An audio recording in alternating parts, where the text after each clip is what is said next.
So by now, most of you have probably seen The Batman, not the decent cartoon series from the early thousands that couldn't live up to the shadow of Batman the Animated Series. You should probably watch that. The Clayface story in it is great. But no, I'm talking about the Matt Reeves Batman movie that came out earlier this year.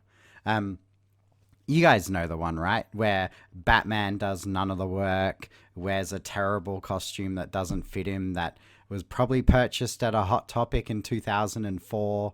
That one. And if you want to hear my thoughts about that movie, check out my review of it. I'll put the little thingy somewhere on the screen. Yeah, that movie was definitely a thing. And for some reason, and this doesn't surprise me, but for some reason, people actually liked that pile of crap that was Matt Reeves' The Batman. And they liked it enough that it was supposed to be getting a sequel and all sorts, which blows my mind. The only redeemable part of that movie was Penguin. But what's happened, and why I'm talking about this horrible movie again, is that a gentleman by the name of Chris Wozniak has come out and said, well, hang on a minute. I worked for DC for a long time, writing scripts and doing art, and I wrote a Batman script in the 90s, and I gave it to the guy who helped create and put together the Batman. And my script is an awful lot like this movie. And then Chris Wozniak goes on to sort of show his evidence. He shows scenes that are almost key to key. He shows plot holes in the original scripts that went into the movie that make no sense unless they came from his script. And he showed a whole bunch of coincidental things as well. And you can arguably be on the fence for this, because I am. A lot of it, he goes, but most of his evidence is the equivalent of a stage show psychic telling you that he's talking to your father. Much could have been plagiarized. So I don't know if it was plagiarized or if it wasn't. I can't say that. I think Chris Wozniak has a case, but he needs to provide better evidence. But I think all the pieces are in the right place. He just needs to, put it together better. Maybe take a cue from his script. Well, no, actually, because the riddles were terrible. So, yeah, don't try and solve riddles, Chris Wozniak, because if you did write that script, you're clearly not good at riddles. But, yeah.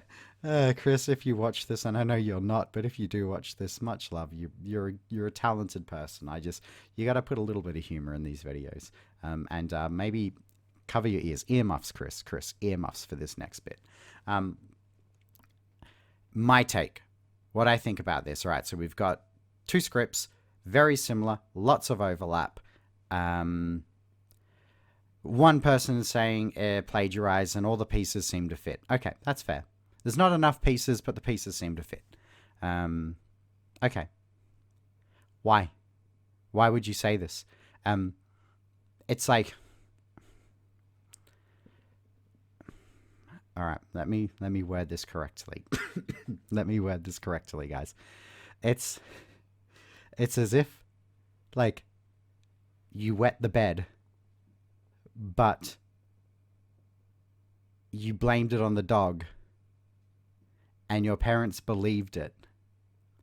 But then you turned around and said, oh, hang on a minute. No, it was actually me who wet the bed. Like, either way, your bed's full of piss. It's a crappy movie. So I wouldn't be proud to have my name on that. And I wouldn't, I personally wouldn't want anything to do with it. But I guess the movie did make money, I think, maybe. And Chris Wozniak does not work for DC anymore. So he probably wants money. And I guess this is just a blatant cash grab in that regard. But once again, I'm just guessing. But either way, None of this video matters, and I apologize for wasting your time because it was a terrible movie that any respectable fan of Batman would be embarrassed to associate themselves with.